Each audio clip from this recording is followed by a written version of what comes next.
Hey, welcome back to another episode of Wholistic Conversations. I'm your host, Brittany, and today we have Hazel. What's going on? What's Yes. going on, Brittany? Pleasure for having me. Yep, thank you for being here. Oh, it's an honor. It's an For honor sure. to be on Holistic Conversations. I really enjoy what you're building, and I think it's a very nice platform to, bring light to the holistic world and, give people to talk about their stories, on their journey. Exactly. So that's what makes it cool and unique, for real. Thank you. Mhm. And to start off every episode, we're going to pull a card Okay. and get to know each other. Boom. Okay. Wow. What you got? When do you know you can trust someone? You know what? Let's pull another one. Mhm. Because I did that one on the last episode. So Okay. if you all haven't seen it, please check out Tassili's episode. We answered that question, and that was That's a a really good one. good. That was Yeah, a really good yeah. one for sure. Okay.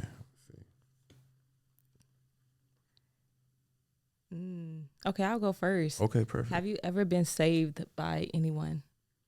Yes, Mhm. yes. When I Okay. was a kid, my cousins, we went to their house and they had a huge pool, and I didn't know how to swim necessarily, but I felt like I had the floaty. I felt like I was good, so I ventured off to the deep end. I was about, I say 6 at the time, and for some reason the floaty like slipped out of my possession, and then I started going down, and I started panicking.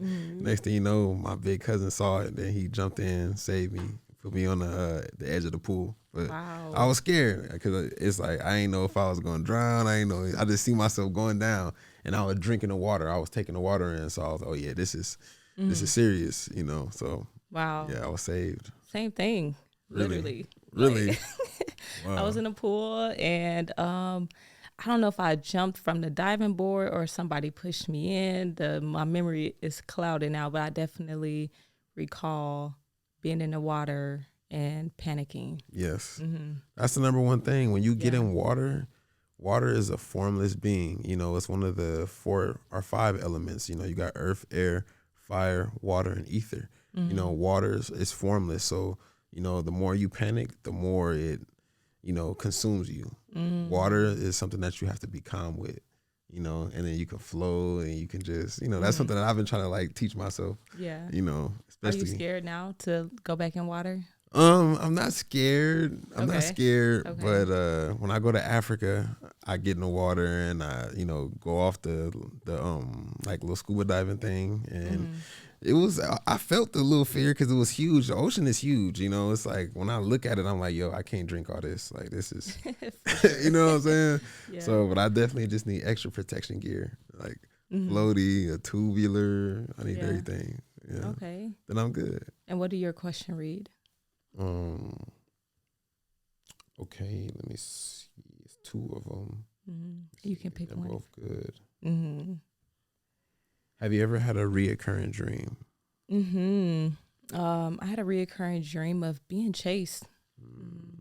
Oh, Being in wow. fear. Yeah. I'm like, why? And I Googled it. Like, why do I keep having dreams of being chased?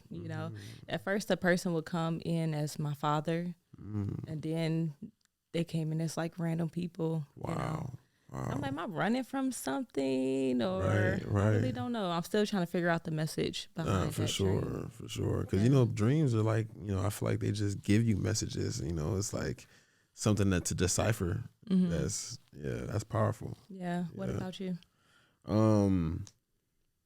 I would have I would say I would have like prophetic dreams. Like I would have dreams of things that were gonna happen in the future. So I've had a few dreams of like different scenarios and different situations in my life in a dream years ago, and then having it kind of play out almost like a deja vu moment. What was the one you recall?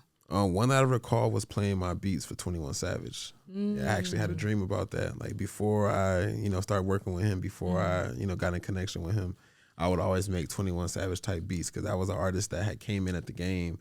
At the time, my beats started to get good, back in like 2015. So I would make a bunch of trap beats and different things. So like, oh, I hear 21 on this. And then one time I had a dream at him, rapping on one and like hearing it. I was like, oh, this is hard. So Yeah. fast forward like 2 years later, I end up, getting in the studio with him and him actually rapping on the beat in front of me. So it was kind of like not the same beat from the dream, but it was just like, sure. it happened in reality. So Okay. yeah. Oh, that's amazing. And as a child, do you recall like one moment that made you feel like, oh, when I look back on that, I can see why I became a producer? Yes. Growing up in Compton, California, we had a lot of cars that had loudspeakers and subs in the trunk, And I remember growing up and being in the living room, the cars would pass by and I would just hear boom, boom, boom, boom, boom, boom, boom. And it would vibrate the windows like in a way to where in the back of my mind, I'm like, yo, I like the way this sound. And, when I became a producer, I asked myself the same thing. I was like, you know what in my mind, because I love making drums and 808s and stuff like that. So I'm like, what in my mind could have triggered that? Then I thought back to that moment when, I was a kid and always hearing those cars with the subs and the speakers in the trunk, shaking the windows and having that vibration, rattle through my system as a young age. I feel like that pre-tailored me to, becoming a producer and a drum programmer or, anything on that vibration area. So, Yeah. yeah. And growing up, how did your parents nurture your gift of being a producer or making music? It was definitely supported. My mom really, really supported it. She was like, you know what, like, cause I would be making beats late at night. I would get off of work. I worked at Costco for 4 years, and I would make beats on my break. And then when I get home, I would make beats, and I would get off. I was closer, so I would get off like at 10:30 at night. And I remember going home making beats late, and my mom would just like put a pillow over her head, and she was like, "All right, man, you're gonna do something with this." So, she wouldn't just be like, "Hey, turn that off." How I could have easily expected her to be, because she worked in the morning, but she was always cool and supportive of it. My dad is the type to where he likes to see things, you know what I'm saying? Like he'll believe, he supports you, but he want to see something happen. He's more so, this is what's for show and this is a dream. You know what I'm saying? So, but you need to get this for show stuff going. And, that's his mindset. So, I live with my mom and I'm happy I live with my mom because, if I was living with him, it would have been harder to like, okay, I'm going to quit my job and focus on music, But my mom, she's like, oh yeah, you think you can do it? You ready to quit your job? All right, go ahead. And then that effort right there from her allowed me to be able to get to the next level, to be able to turn around and make, a living off of making beats. Oh, that's important. Yes. Yeah, you got both sides of the spectrum. Yes. Yes. You got the support from your mom, but then it's like, no, the dad's like, no, you need to be set up. It's more that provider. Exactly. Stance, it's like a yin yang aspect of it, the masculine side and the feminine side. My father's like super masculine, testosterone fueled. So it's like his mind is like works on a yang perspective all the time. And my mom has more of a balance. She can use her yang energy and she can also use her yin energy when she wants to. So okay. Yeah. What's one thing about your dad that you really enjoy? Like I love that because he do X, Y, and Z. Oh, I loved growing up how he would always be like that superhero type like figure. Like when he walk in, it's like he walk in swole, just looking around like, oh man, my dad cool, man. Like that's a cool dude. Yeah. He anytime an issue or anything would happen with any like, neighbor in our apartments, he'll pull up, ready to trip. Like, oh yeah, what happened? All right, on the way, So he was a huge provider, like anytime my mom fell short on money or a car broke down or anything like that, he always came through. He might have talked a little shit, but it was never us not having a car, or us homeless or anything like that. He always came through, and even with all his other children, he has a record of always coming through for all of us. He don't miss. If he missed a birthday, he'd get us right when he see us. But he made sure he was there at the moments that counts, and he made sure that he took care of us. So that provider energy is something that's important to me. Because I got 2 little girls. And, that's something that I learned and saw from him at a young age, him always doing his part, so, I made sure that, the aspects of him that I feel like I needed and the aspects of him that I feel like I needed to see, I fused together, and be able to be that for my daughters, and be present more, but at the same time still have those same elements of being a provider, What about your mother? Like, what's one thing you love about her? Oh, my mother's super cool. She was like a friend, like those mothers that's like friends with they kids, but still a level of respect. It's not no boundaries crossed. It's still strong level of respect. But my mother, like, you could tell her anything, and she's gonna understand, in whatever way that I'm understanding. She's gonna understand in that same way. Very, very rarely do I have a disagreement with her when it comes to, like, ideas or things like that. She's also vegan. I've been vegan for about 6.5, 7 years. When I got onto it heavy, I, informed her, told her about it, let her know the things she was eating, what she was consuming was actually causing detriment to her health, so. And what were some of those things she was eating? She was eating, she would eat pork, she would eat like baby back ribs. She wouldn't really eat pork and like chops and stuff like that, but she would eat baby back ribs. She would eat a lot of different types of red meats, a lot of eggs, a lot of different, she stayed away from cheese. She wasn't too much of a cheese fan, but she did consume a lot of meats and poultry and eggs, so. And what were some of the things you seen from her eating those foods? What was some of the, like, the ailments? A lot of inflammation. See a lot of inflammation in the face. She had a lot of inflammation in the face, a lot of inflammation in the body. She had a lot of random aching pains, and it was at that stage before, because inflammation eventually turns into disease. Saying inflammation is just a precursor to disease. So she was at that inflammation stage, and she was looking puffy, and that's what she liked to say. She's like, "Oh, looking puffy," So a lot of times people think they're overweight and stuff, but really it's just inflammation due to the things they're consuming, and then colon waste.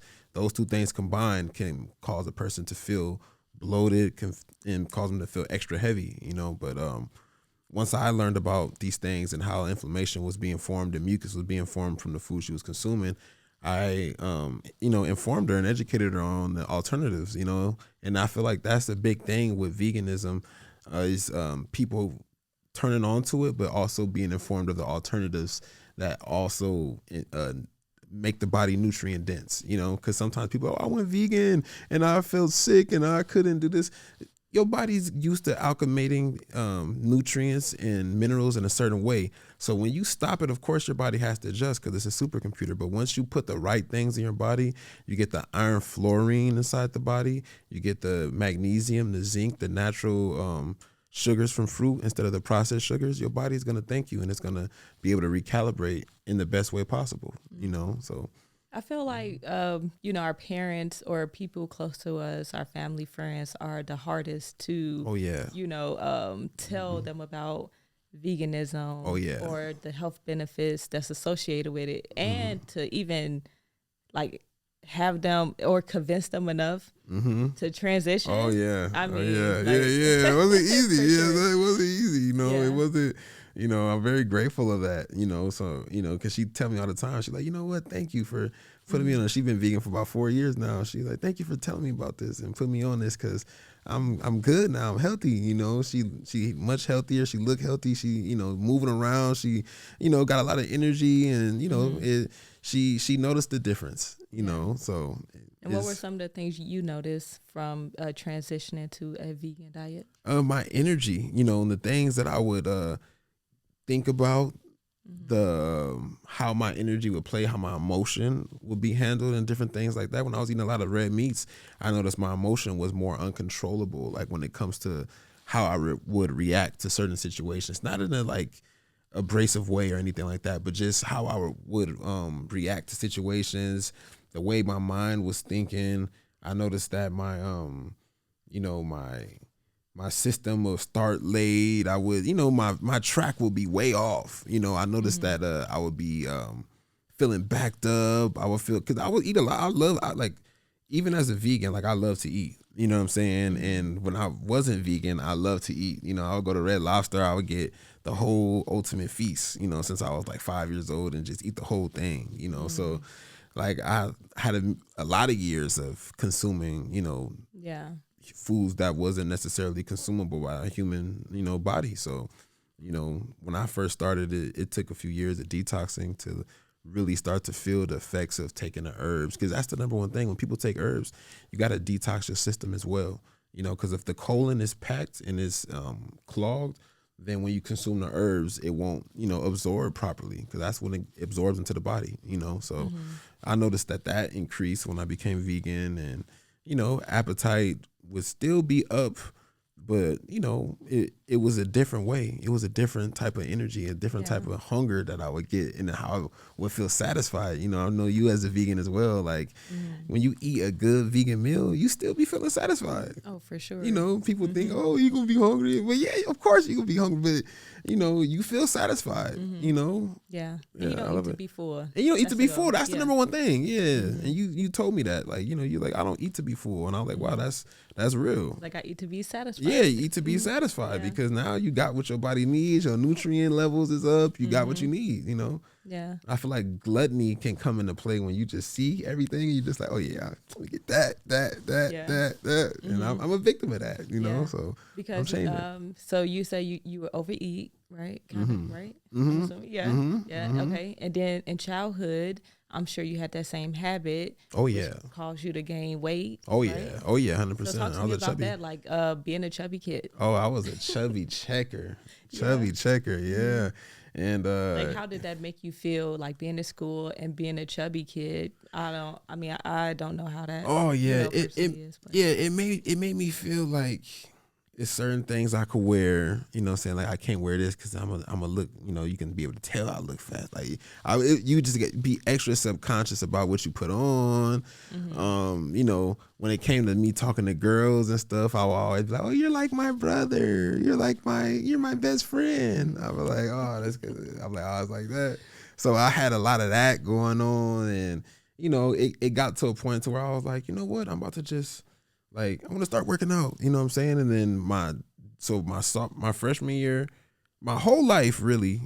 And then when I got into high school, that's when things get serious, because you go through puberty and different things like that. People start you start liking girls, and different things start going on. So my freshman year, my sophomore year, and my junior year is when I decided to work out. My dad worked out a lot, so he used to come by and be like, all right, let's work out, let's do some things, like let's lift some weights.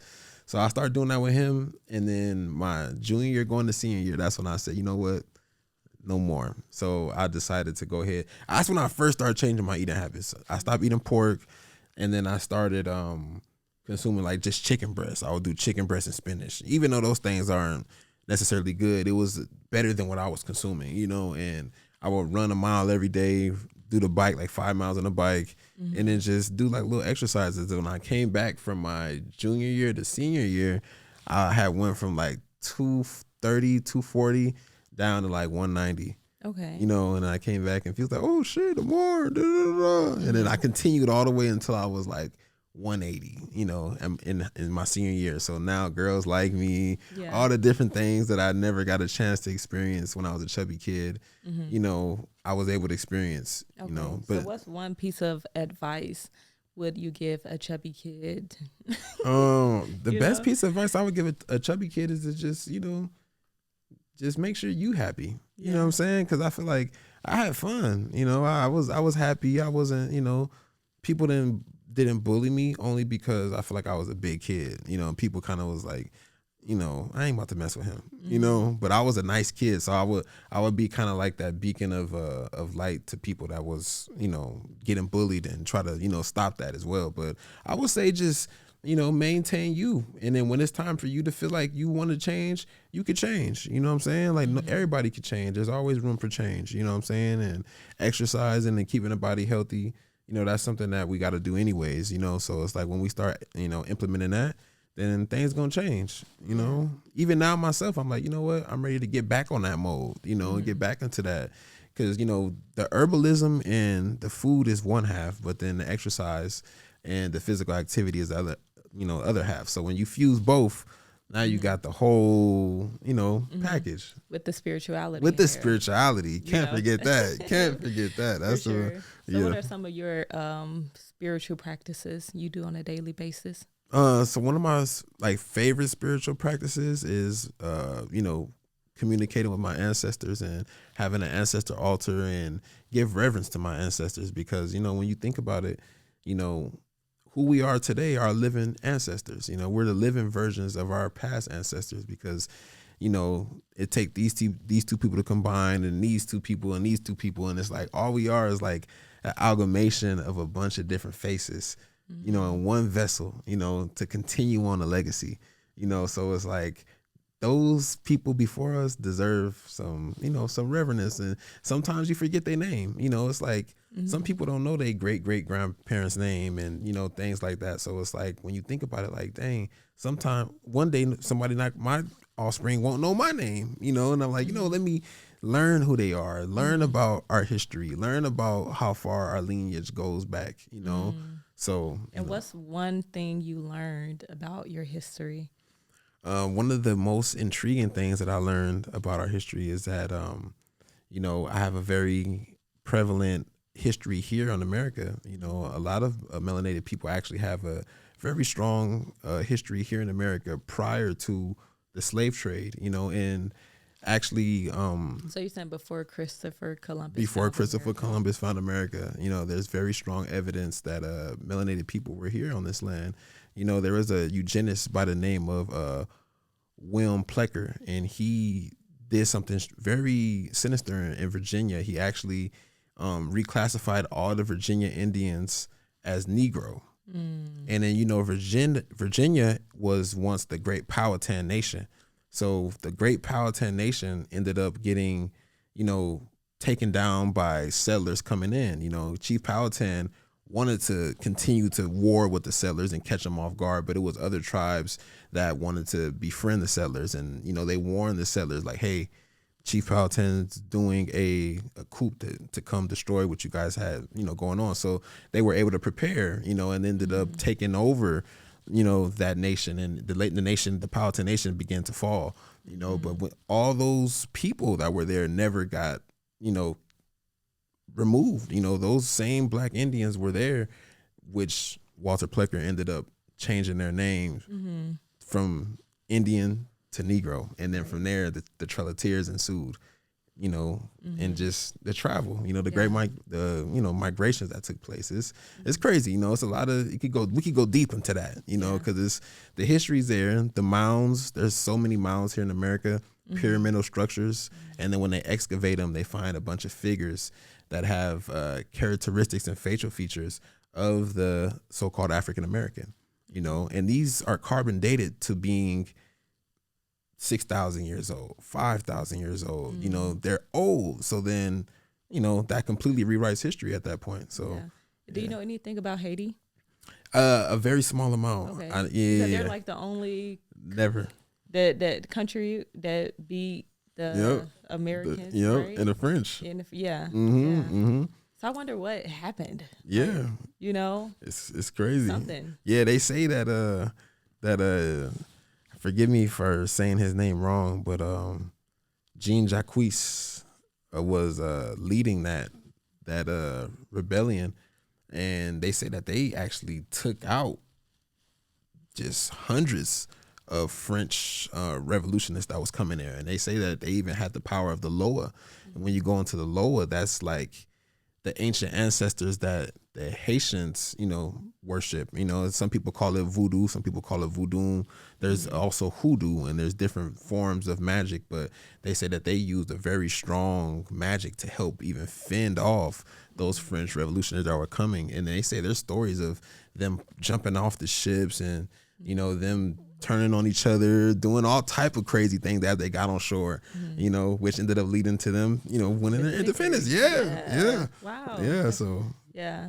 That's amazing. I would like to learn more about that. I actually would like to travel to Haiti because it's a very ancient place. There's even castles on Haiti. I didn't know that. Some castles on Haiti and different types of structures that are like, whoa, this is old. And Dominican Republic is also attached to the same island.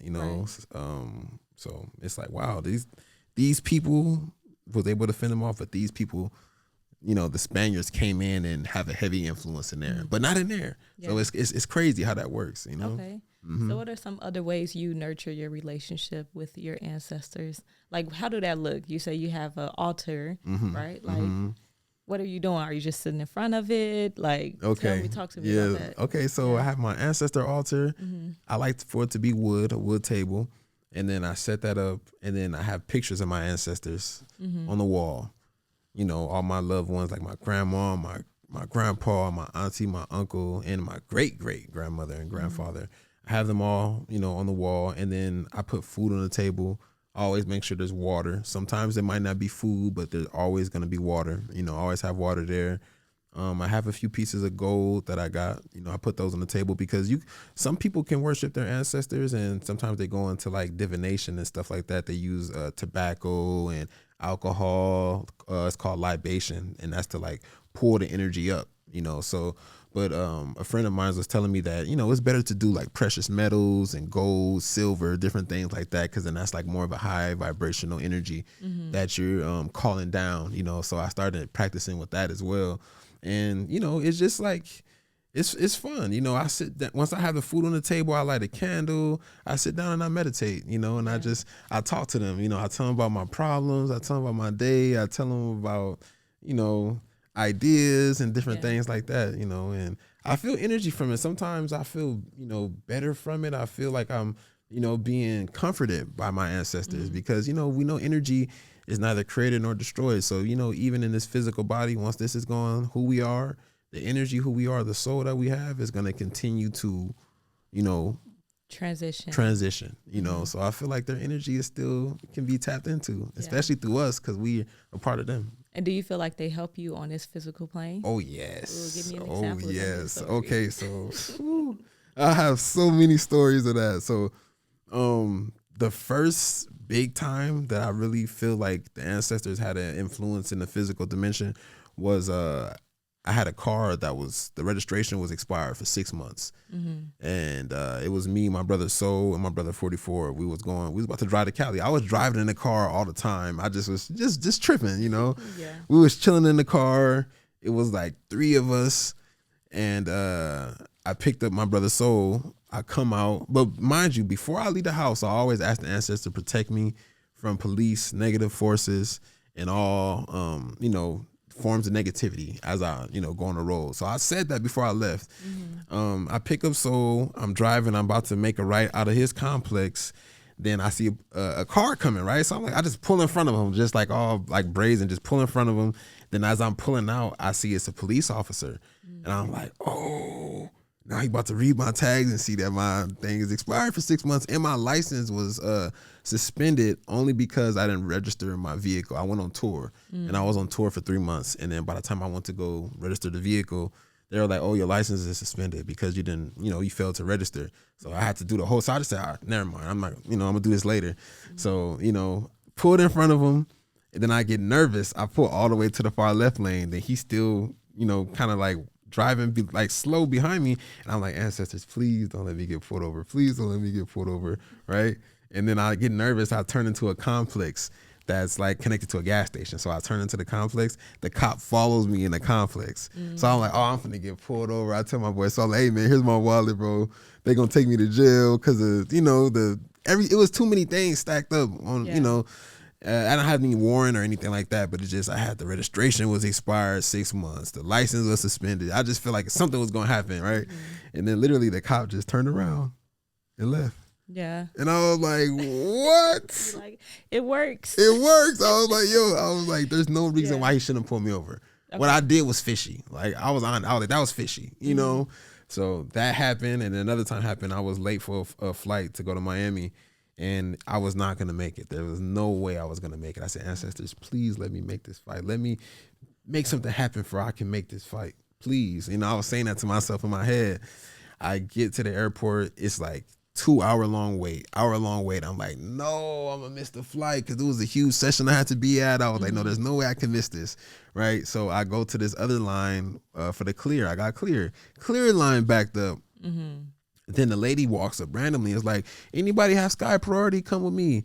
I didn't even have Sky Priority, but I went with her anyways, right? Right. I get there. She said, okay, this line right here is nobody in line, right? I was like, oh, straight to TSA.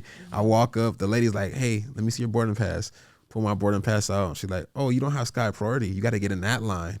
And then that line is huge, you know? So I'm like, oh, well, is there anything can I sign up for it right now? She's like, you know what? I'm going to just let you go.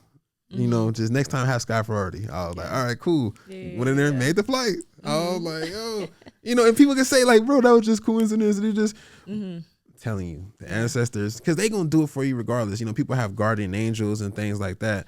That's essentially the same thing, but except you pulling in basically more energy of that, because there's ancestors that want to help you, but they have, you know, sometimes ancestors could be stuck in their own limbo. They could be stuck in their own confusion after leaving the, you know, this physical realm. There's times that happens, and then you tapping into the ancestral world and giving them food and reverence, and then they can end up, you know, coming down to protect you more. So yeah, it's powerful. That's beautiful. And I think more people need to tap into that. Oh yeah, it's fun. I definitely recommend it, you know, because everybody got ancestors. Yeah. You know, it don't matter who you are. You got people that came before you that's looking after you, you know.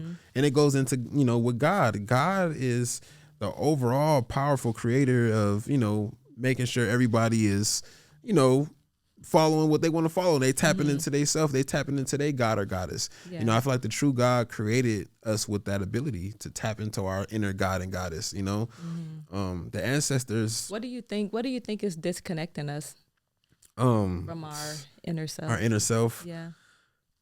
I'm not gonna lie, as a music producer, it's a lot of stuff in the music. It's a lot of stuff. I see it all the time, you know, making beats and stuff. I'm like, yo, this is what they gonna rap on my beat. You know, this is what they doing, and it's like, it almost make me feel bad, because it's like, yo, this stuff is furthering the deficit on connection to ourself. You know, this is furthering, you know, ideas that are creating more of a deficit from ourselves, you know, and it's becoming bad. But you know, people like Free Soul, Lizzie Jeff, I feel like they're changing the game. You know, they're able to get in a world where music is, you know, what controls most people's minds, and, you know, not controls their minds, but it has a heavy influence on people's minds, you know, music. And they're creating music that's like high vibrational, you know, and it still sounds good enough to be listened to by people that's used to listening to the other stuff, you know what I'm saying? So I feel like they're, you know, pivotal right now, you know, like Free Soul, Lizzie Jeff, Londrell, The Blood That Heals, I'm Pooh, Spiritual Tony. Spiritual Tony, you know, shout out Spiritual Tony. Tony Jones. You know what I'm saying? It's a lot. For sure. You know, they're rising, you know, so that's what I'm most happy about. And I love to actually work with any of those artists that's on that. You know, I love doing it, because it's like, I want to contribute any expertise I have in the music industry and bring it to that world, you know, any way I can, you know. And what do you think about frequencies in music? Like, how do that impact the people? I think that's one of the biggest impactors. You know, most of the 808s, it's a very low frequency. And when you say low frequency, like, what is that? The hertz, the 808s cause more of a disruption frequency. And it's more erratic, like, because the 808s like, that frequency causes disruption, you know. So when the body is shaken up like that, the cells are shaken up, and then on top of that is lyrics that, you know, feed harm going into, you know, the body on top of the shaken up cells. So it's like that messes it up worse, versus if you're doing like 432 hertz, like how the music used to be. It's a more smooth frequency. It's like, and then that tones with the body and tunes the body in a way of happiness. You know, the human body resonates on the A tone. So when you play the A tone, the certain frequency that comes from that, it actually resonates with the human body and creates a feeling of happiness and euphoric, you know, and, you know, frequencies control moods, you know, so it's like the bad frequencies can make a bad mood come up, you know, so it's huge. Yeah. Yeah. Did you watch the movie They Clone Tyrone? Yes. That movie. I think that depicts the perfect illustration of how music can affect people. Oh, the perfect. You see when they had it on like the turned up music, then they was like fighting each other. And they put it on Love, and they was like, you know what? My brother. Like, I'm like, wow. Yeah. So they tell us. They tell us. Yeah. Because that's what music was. It was a love frequency. The music we used to make, you know, back in the 70s was all love frequency. 80s, love frequency. it wasn't until the 90s to where it started to get, rap started to take a turn towards destruction, because that didn't exist in the 70s. And you think the powers that be notice. Oh, yeah. And that's why they're pushing this type of music on the people, because we don't understand the power that music plays into our lives. 100%. 100%. Sometimes when a leader rises, they can take people's mind and take them and change them for the better. Yeah. So sometimes they'll say, instead of letting a leader rise, how about we give you a leader? We'll give you a leader of this community, or we'll give you a leader of this whole vibration. And then people look up to that person, but then in the background, they'll be promoting, the opposite spectrum, instead of actually leading the people to where they're supposed to be, and lead the people further into the darkness. And why do you think some artists are afraid to be their authentic selves? So maybe they started off, being into like the hip hop culture of like violence and, all the negativity. And some people wake up. Yeah. Right? Yeah. Why don't they wake up in their music? I feel like when they got signed, they got signed for that. And when they switch and they're like, you know what, this ain't what it is. This ain't, then it's like the people that sign them would be like, hey, that's not what we signed you for. You need to make this. You need to make that. That's why it's important for like musicians to be able to get in deals to where they can own their masters, their own, creative control over what they create. Because sometimes people be in deals to where they don't even have full creative control over what they're doing. Wow. They'll be signed to somebody, and that particular label can completely craft their whole style, their whole idea, the whole image. And okay, you're going to talk about this. You're going to talk about taking drugs. You're going to talk about popping pills. You're going to talk about, doing this or doing that, and then, from the listener, you would think that, okay, this is what they created. Yeah. This is their masterpiece, but really it's not. It's not. Yeah. Wow. It's not. Yeah. It's either people that distribute in this world or people that consume. And there's a lot of corrupt distributors, pushing out negative things for the consumer. It's crazy. Yeah.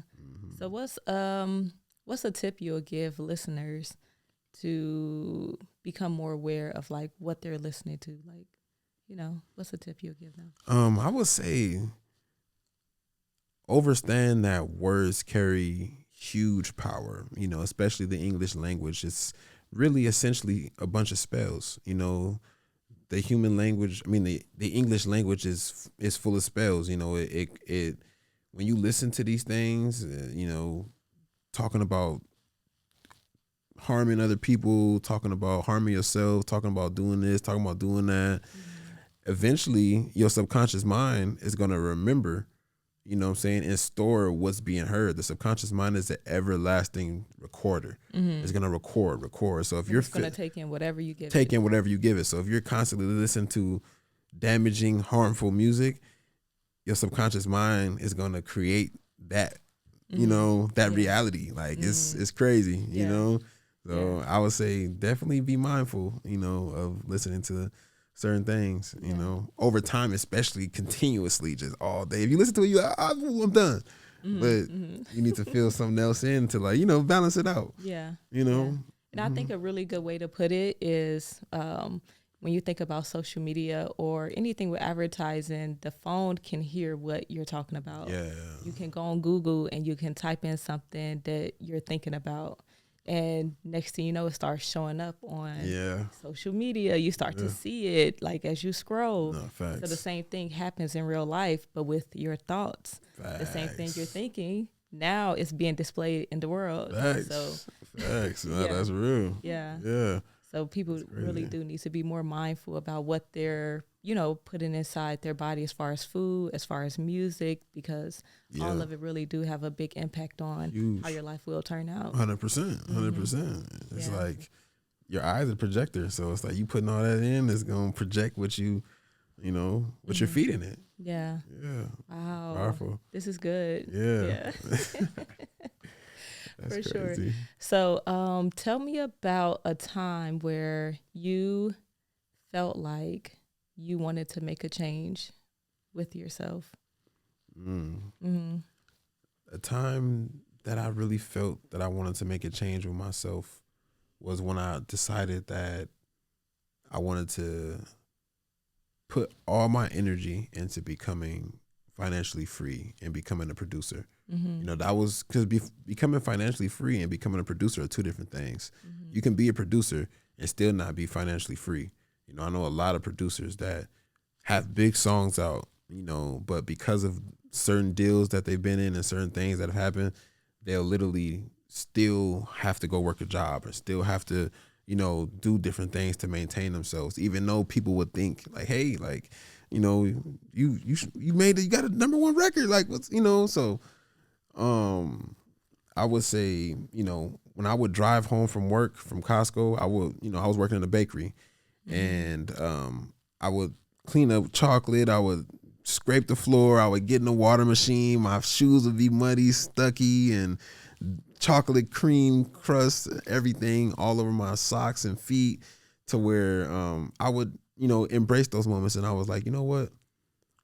This is what I need to do. This is what I need to do to change. You know, I need to make a change. I have to make a change, you know, and I would feel that energy in my heart, you know, and that's when I came up with manifesting with your heart chakra. Okay. You know, and then creating change too. What were some of the challenges? Because as you change, your environment change, and then you got to let go of people, you know, so that's a really tough thing. That was one of the most, you know, toughest things. I had a lot of friends that mindset wasn't trying to change. You know, they were still trying to like, hey man, some girls, we have to go out, let's turn up, man. We got to go. Hey man, it's a party. Hey, this going on. And I was like, hey, look, man, I'm trying to focus on what I want to be. I want to focus on what I want to do.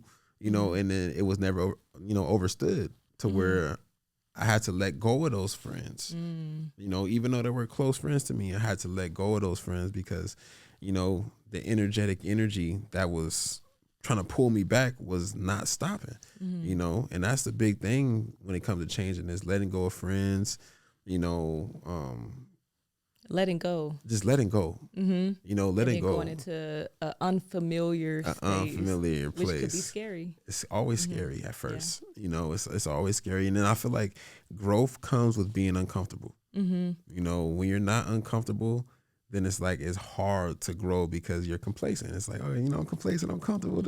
But when you get uncomfortable, like you said, and you step into that place that's scary, that's the highest opportunity for growth because now you're just trusting God. You know, you're just trusting the universe. Yeah. You know, and then your fear turns into courage. Yeah, facts. And then from there, it's like, boom.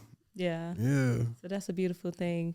What's one thing you were afraid of? And like for me, jumping out the airplane, going skydiving, it's like powerful. You're terrified. You're scared. You're going 15,000 feet, you know, high in the sky, and you're about to jump out of a plane. Something you've never done before. So you're scared. It's going up. It's going high. And like for me, once I jumped out, I screamed for like the first 3 seconds, but then realized, you know what? There's nothing I can do. I'm already here. I'm already falling down. Let me just enjoy it, you know? After that, it was like, wow, that fear turned into courage. And I just seen that shift, you know? And I'm like, wow, this is very empowering, you know, when you can be afraid but still do it. Yeah, no, factual. That's real. Yeah. That's real. Would you do anything like that? Skydiving? I think I would. You know, I would because I'm not afraid to do thrilling things. Sometimes I don't think to do it on my own, but if you're like, hey, let's go skydiving, I'm like, let's do it. You know what I'm saying? I'll be more game. You know what I'm saying? If somebody tells me like, hey, like, you know, I feel like it'll be tough because when I'm on a roller coaster, that feeling it'd be like, I'm like, like I be just that alone be a lot. So I'll be wondering like, dang, when you skydive, do it feel like that? Like, you know, but do it feel like that? I feel like that roller coaster feels like in your stomach, good. Like, I know that feeling you have, but I feel like when you jump out the plane, I don't know, I feel like you can die because with a roller coaster, you're still strapped in. You're still secure. Got you. You know what I'm saying? Got you. But when you jump out of a plane, there's You know, Ooh, it just free falling. You just like, yeah. So dang. I think that's a beautiful thing. And what have you seen any movies, read any books that helped you on your journey to becoming who you are? Yes. The first book that I read that really changed my thinking was it's by Robert Kawasaki. It's called Business of the 21st Century. That book is amazing. That book, it teaches you there's 4 quadrants of thinking that people have. It's employee mindset, independent business mindset, or no, it's employee, self-employed, business owner, and then investor. So it's those 4 mindsets that people have, and then the book basically teaches you like choose. You know, what mindset do you have? Like, what mindset do you want to have?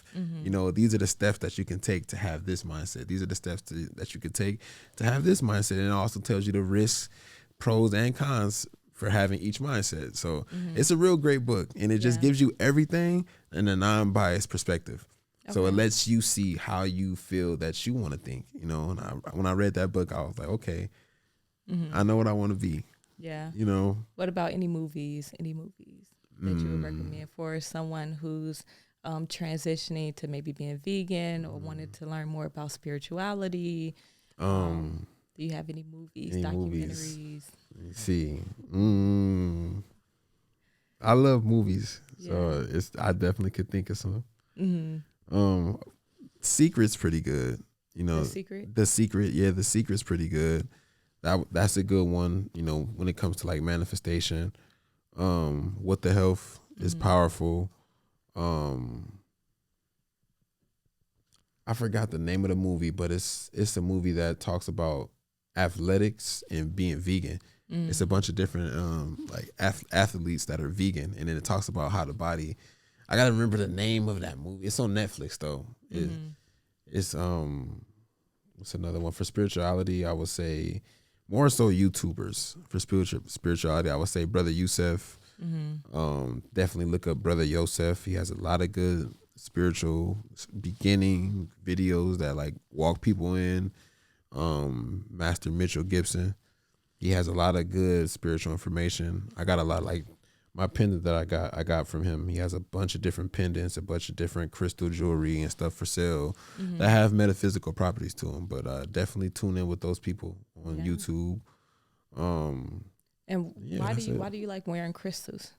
I like wearing crystals because, you know, each crystal has a different property. You know, like each crystal has a certain vibration that, you know, fuses with the body. Like for example, this emerald here, this is a green crystal, so it resonates with the heart chakra. You know, so when I wear emerald, I feel like my heart chakra is more open. You know, it's more, you know, vibrant. I feel, you know, more. I say what's the word for it? I feel more courage when I have something green on me. You know, this one right here is a fusion ball. So this one basically it's more so supposed to connect with what mood you're in. So if I'm feeling happy or calm, it'll be blue. And then when I'm feeling uncomfortable or if I'm feeling like upset, it'll be red. And this is a pretty cool crystal because it just turns on its own. Like you don't realize that you just look down and you're like, oh, it's a different color. Yeah. Yeah. Okay. And what are some ingredients you stay away from when you look on the back of the food and look at the ingredients? What are some things you stay away from? I try to stay away from things that I can't pronounce. That's the number one thing. I stay away from methylcellulose. Methylcellulose is a artificial binder, and it's basically like a lab binder that it's indigestible. When you look it up, it's like it's an indigestible artificial binder, and they use it in a lot of vegan food. A lot of vegan meats and a lot of vegan substitutes have a lot of methylcellulose in it. So it's like they say it's non-toxic, but it's indigestible. So something indigestible can't be good for the body. So I always stay away from that. I try to stay away from soy. You know, a lot of soy can be bad for the body too. I stay away from high corn fructose syrup, high fructose corn syrup. They say that's more addictive than crack. Yeah, that's a artificial sugar that's very detrimental to the body. Red 40, yellow number 5, all of those colors, they actually have been linked back to causing ADHD and different, mind ailments in children. Hyperness and all those different things they come from those artificial colors, so that's some of the ones that I like to stay away from though. Okay. Mainly. And then you mentioned your father, right? You got 2 beautiful daughters. Yes. Yeah. So how do you pick their snacks? Like, because they're kids. Yeah. They're hungry. What do they eat? They're vegan as well. My kids have been vegan. They my oldest has been vegan since she was about 3 months. She's 6 now, and then my youngest has been vegan since she was born. And I feel like kids only know once they've had it. So like if your kid never had certain types of candies and never had certain types of sodas and different things like that, then they don't know. I tried to give my daughter a vegan healthy soda, and she started crying. She was like, "Oh, it burns." I was like, "Wow, your tongue is that sensitive to where." So I try to make sure the stuff is still good. I don't, I try to make sure that I let them still be kids and have fun, but at the same time, I keep it all as clean as possible. Okay. I try to keep it as clean as possible while making sure they get all their nutrients. Because kids, they're growing, they're young, they have to get their nutrients in, especially when they're losing teeth, growing new teeth. They need all the zinc, magnesium, and different things like that. So, I actually got some of your sea moss, and I would give them a spoonful of that every day. Okay. And they love it. Yeah. They love it. Perfect. And how did you bring your children into the world? So my first child, I did hospital. We did hospital birth. Okay. How was that? It was terrible. Yeah. Because the doctors that was that we had was very rude. The nurses were very rude. They was treating me like I was just a dude on the street. I try to like take a picture of like, pre-labor stuff, and they're like, "Oh, no pictures, no cameras, no picture." I was like, "I'm the father." And they were like, "Well, one day you could just have all these photos and you can just do something with it." I was like, "What?" So I felt very disrespected. My daughter was actually on the way out. Like she was trying to come out, and they're like, "No, don't push. The doctor's on his way. Do not push. We don't know what to do." So I'm like, what? Yeah. Then he finally gets there. He's half asleep. He's rude. He's like, "All right, come on, let's do this." I'm like, this is not it. So my daughter was born there at the hospital, my oldest, and it wasn't a good experience, And then what was the difference? You home birth your second daughter? Yes, I did. We did home birth for my second daughter, and it was a huge difference. It was a huge difference. It was more freedom, no pain. The pain was different in her opinion. She actually got the epidural for the first one, and then for the second one she did 100% natural. And she said it felt better not getting epidural, doing a home birth and being able to move positions, change, move around and stuff like that. She said it was way easier. My daughter came out. She wasn't like. She didn't look like she was losing oxygen. She felt, everything was different. I was like, wow, this is so different. I would do that again, the home birth. Like I feel like it's different, and I definitely recommend home births when everything is in alignment for it. If the baby isn't breached and, you've been taking care of your uterus, drinking your red raspberry tea, you've been, making sure there's no inflammation, making sure there's no fibroids and different things like that could cause potential complications, then I would definitely recommend trying a home birth out. Yeah. Yeah. And as a father, what was your role? Being a supporter. Yeah. Being a supporter. I was very present. Both pregnancies, but I was kind of like a doula in a way because I was, I had knowledge of herbs, and I would, always prepare different teas and different things to like make sure the uterus was toned and, prepared for childbirth. Yeah. I was real heavy on that, making sure that I was taken care of, but I had like a doula role, I would say. Yeah. I was like a daddy doula. How did you become educated on home birth? Like, you know? My boy Soul, Mm-hmm. he had a baby around the same time when I found out I was having a child. Soul found out he was having his first child. I mean, yeah, his first child. Mm-hmm. And he told me, he was like, you know what, man, I think I'm gonna do a home birth. I was like, you know what, like, the first birth I had, I ain't like it. I was like, you know what, connect me with your midwife. So he ended up connecting me with his midwife. And then I always heard about home births, and I heard, about, the pool. I just knew a little bit about it. I didn't know too much. And when he put me on it, I started doing more studying and then, looking at videos and stuff. And I was like, yo, this is cool. I felt a little scared, because I'm like, well, we do this, it's in our own hands. Like, yo, like, what could go wrong? But it, like you said, that's the fear that try to come in, because you stepping into, uncharted territory. So, but as soon as the labor started happening, I had to go feel the pull up right away. So I was like, oh, it's happening. Yeah. But it was fun. Did you catch the baby? Actually, I didn't. So when she was already, I say, deep into the contractions, when the baby's actually on the way, the midwife was like, you know what, try to use the restroom. Like, let's go to the bathroom. In my mind, I'm like, well, the pool's right here. I'm like, you might as well, you know what I'm saying? Mm-hmm. The midwife was like, don't trust me. Like, listen to me. Like, let's do that. I was like, okay, boom. I get her up. We walk into the bathroom.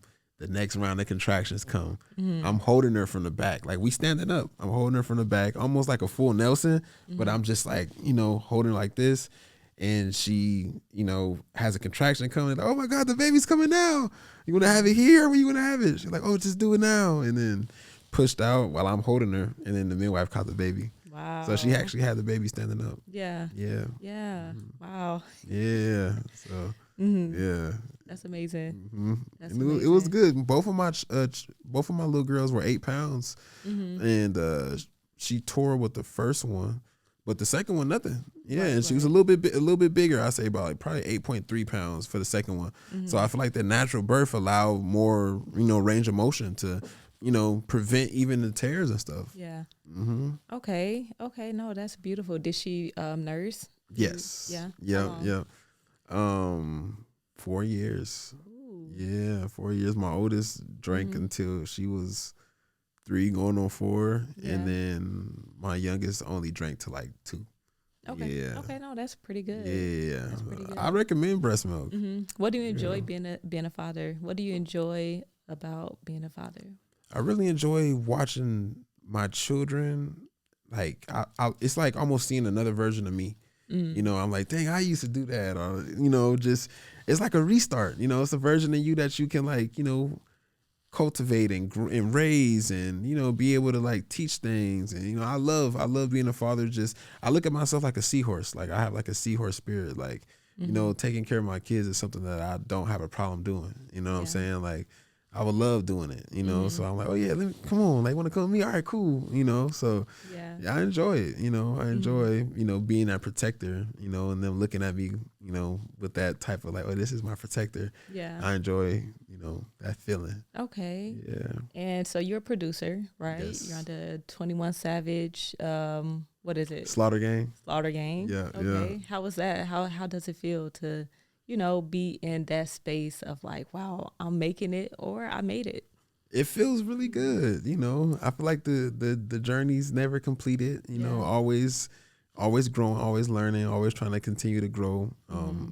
But it feels absolutely amazing because it was something that I always wanted. It was a dream for me to be able to make it as a producer and be able to, take care of my family and, do everything I need to do, and through hard work and, never giving up, I was able to accomplish it, so I'm really grateful, maintaining that gratitude, and staying in that, that gracious gratitude energy, I feel like is number one, because sometimes you can have a record come out or something come out and you might be like, oh, okay, it's a record.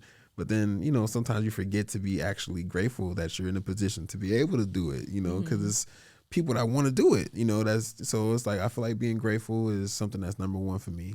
Yeah. And, it's fun though, because 21 Savage is a real cool dude. He's really intelligent. Slaughter Gang is real family orientated. Like, it's a real family type vibe, We've been overseas. I've been on a few tours with them. Okay. Post Malone, J. Cole, and Drake, and then we did overseas tour recently. It's been fun watching Savage grow from where he came from to where he's becoming. It's a huge journey, you know, and I'm happy to be a part of it and have my role and, you know, be able to, you know, add to what's already, you know, growing. Yeah. And traveling while vegan, how is that? Oh yeah. Yeah. Traveling while vegan is not easy. Yeah, traveling while vegan is not easy because when I was in Germany, I was actually raw. I was doing 100% raw vegan while I was overseas, and that was extremely hard because every place didn't have a raw restaurant. It was a few places that had raw restaurants, and they were good. They were good. They were different. Amsterdam had a good one. Paris had like 2 good ones. But towards the end, I ended up going to back to cooked food because it got really cold. I was in Berlin, and it was freezing, and then there was nothing raw, and I was like, I guess it was some like butternut squash soup. And I ended up eating that, and I was like, man, I already done messed up my raw thing out. Then I ended up having like a vegan sandwich like later on. So I didn't get to enjoy overseas as just being a regular vegan because there was a lot of regular vegan spots out there that I could have enjoyed at different places. But doing a raw out there limited me real strict, you know. But it was good. It was fun. It was like a cleanse that I went through, you know. But it's fun. It's like a treasure hunt being vegan while traveling. Okay. Yeah, because you got to find something. Right, you know? right. You might have to put something together. Go to the store. You know. Make some concoctions. Yeah, exactly. Yeah. Practicing your culinary arts. Like I feel like that's the perfect place to do it. Is like London or you know any of those places because they got a lot of good produce out there that you can just go crazy with.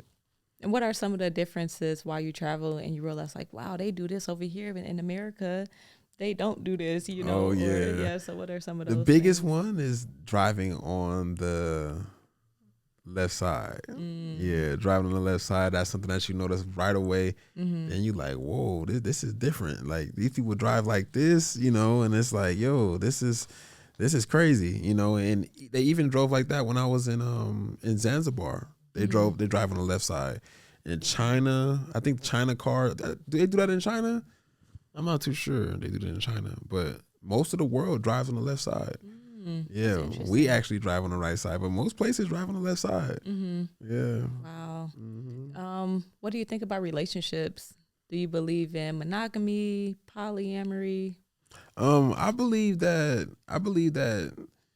is pros and cons to it. You know, it's pros and cons to both. You know, it depends on what the reason is.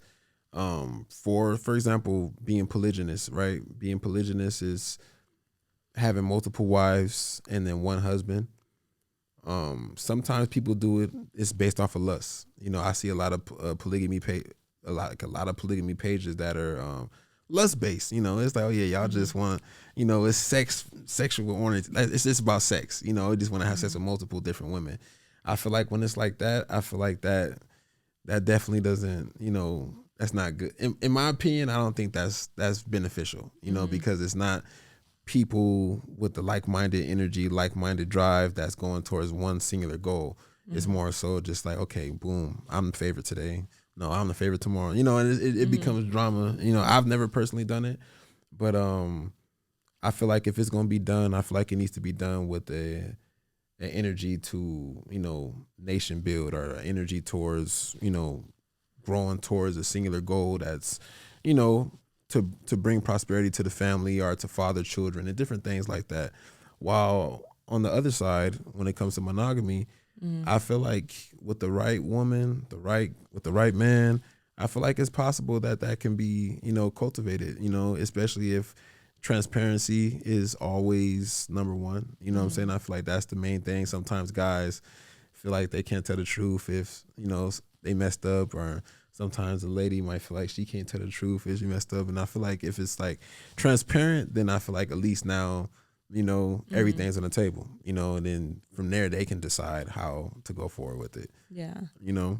Okay, no, that's important because the world is changing. Oh yeah. I think we're being influenced by social media a lot. Yeah, for sure. You know, I actually feel like there's a divide happening between men and women, especially in the Black community, you know, Yeah. like Oh yeah. this whole feminine and masculine thing is happening, and Oh yeah. the Yeah. polyamory, and Yeah. you know, so Yeah. There's even my bad to cut you no, off. go for it.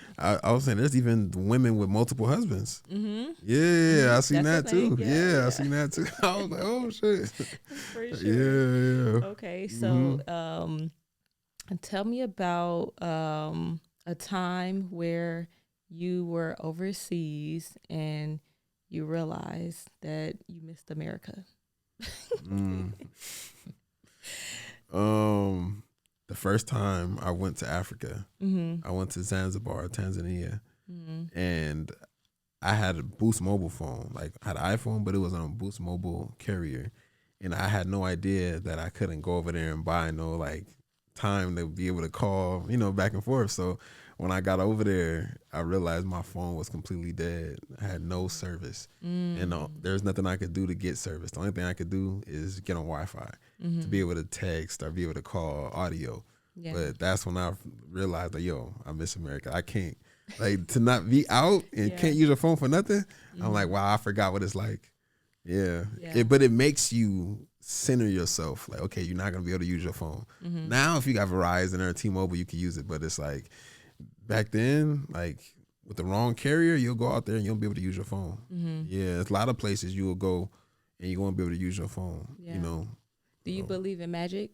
Yes. Yeah. Do you believe that, like, so I hear that, like, you can have sex and you can manifest, right? Yes. Do you believe in that? Yes. Tell me about that. How do you, like, what's going on? It's they call it tantric sex and tantric positions, to where, because when a man and a woman are engaged in sexual activity, that energy of the creator is present, because now you're at a state to where you can create life, so if you're doing it and you're like, we're not creating life, we're about to manifest something that we're thinking. It's like a collective mind thinking that while that act is taking place, and once the orgasm is reached on both ends, then now that idea can come from the ethers into this plane of existence at an even crazier rate than if you were just randomly trying to manifest. They call it sex magic. Sex magic can be used for good and bad. There's actually people that do sex magic to control people's minds. There's ways that I've heard of for that. There's ways I've heard of control, all types of stuff. Yeah. But when it's done properly, it can be very powerful. And I feel like sex has been more recreationalized in our society now, to where they think of it just as hookup culture, or, it's just one time, one thing. But sex is very, very sacred, very, very important, very, very powerful. And, people forget that nowadays. Yeah. That's important. That's very important. It is. You can't, people be forgetting. And what's one thing about you that you're working on changing for the better? My communication. Like my communication, especially when it comes to like business endeavors. Sometimes I notice myself to initiate the conversation or initiate the transaction, or even initiate a new relationship with somebody, and sometimes my communication can be bad, and sometimes I'll go back and look at it and be like, dang, I never responded to the dude that wanted to get in the studio, and then, ended up messing up a vibe. Then he think I'm on this, when I'm not, so I feel like my communication and staying on top of it and being punctual, and just getting everything that I got to do for the day, scheduling my day, because I feel like sometimes my day, since I be up late in the studio, sometimes my day starts late. I might get up and be like, okay, what I'm about to do, what I'm saying? I know I got studio later, but what am I about to do now? So I want to like start structuring my day and start getting everything in order and alignment. Okay. That sounds really good. And what's one piece of advice what is one thing that you want to teach your daughters? I want to teach my daughters how to be able to choose the right man, because I know that's something that's inevitable in the future, so I want to teach them to be able to decipher and choose, the right partner for them when it's time, because that's my worst, worst thing I could think of is them being with somebody that's not good for them, and them having to learn. And, as people learn this experiences as humans, we're here for the experience. But I would like them to be savvy in that, so they can make sure when the time does come for when they do start meeting people and things like that, I want their minds to be so sharp to the point to where they can be able to decipher bullshit from the jump. You know what I'm saying? What are some qualities you think women or females or girls should look at when choosing a good man? How he, is he opening the door for you? Is he, that's the basic level stuff. Like if he's doing that, okay, cool. Anybody could do that, but that shows a little something, a little bit of etiquette when he's holding doors open for you, or, different things like that. And I really feel like should definitely look for how they deal with their mother, how they treat their mother. That's the number one thing too. Because if they don't have respect for their mother, they eventually won't have no respect for you. Because that's the first female that was in their life. How they treat that first female that was in their life is how they could potentially treat the other ones that come in their life. Being able to communicate, because I feel like as men sometimes, especially, and when we're in our yang dominance mode, is the communication can be not discussed properly, because like, well, I'm not gonna say nothing, I'm just gonna keep it to myself, but in reality you should express and talk about it, so a dude that can listen and talk, that's big. And provide for real. I feel like they look at how he could provide. Okay, like I feel like if a woman looks at a guy and be like, okay, boom, if this is somebody I had kids with, because that's not always the goal when you meet somebody, but like what if it turns into that? Like if this is somebody I had kids with, would he be able to provide or assist in the rearing of those children? If the answer is no, then he's not bettering himself to get to a point like that, then it's probably no point. Yeah. Probably a waste of energy, because there's a lot of people out here trying to drain your energy, men and women. Yeah. And before we get out of here, what's one piece of advice you would like to give the world? I know that's deep. Yeah. One piece of advice I like to give the world is to never give up. Never give up on yourself. Slowly make eating choices, better eating choices. It don't have to be vegan tomorrow, but take one thing out that that's not good for the body, and switch it up and bring something in. That brings me to the next thing that I was gonna say. I brought you some sea moss from our company, some sea moss gummies. Okay. Yeah, all natural, 92 out of 102 minerals. Sea moss, dehydrated sea moss gummies. With fruit extract, coconut sugar, and sea moss. Just. And what are some of the health benefits? They remove mucus from the body. They help eliminate mucus from the body. They help give you energy. They help detox the lungs. The lungs are, one of our bigger organs that help filter air that we breathe. And sometimes contaminants can be, in the air and, just our daily life. The sea moss actually helps pull heavy metals, radiation, and helps the mucus, flush out. So those are some of the quick and, more, notable benefits. Thank you. Yes, of course, goddess. I'm sure they're going to be amazing. Hope so. Yeah. Okay, well, let the people know where they can find you. You can find me at you can find me at SG Kid Hazel on Instagram. I'm on YouTube just as Kid Hazel Beats, and TikTok as SG Kid Hazel as well. All right. Thank you so much. I appreciate you. Thank you for having me, Brittany. Yes. Yeah, this was a very, dope podcast. It's a very, great opportunity to be here. So I'm very grateful, to be here. Yes. No, thank you. Thank you. Yes. And thank you all for tuning in and watching another episode of Wholistic Conversations. I'm your host, Brittany, and we had Kid Hazel on, so yes. like, comment, subscribe, and tell me what you think. Peace.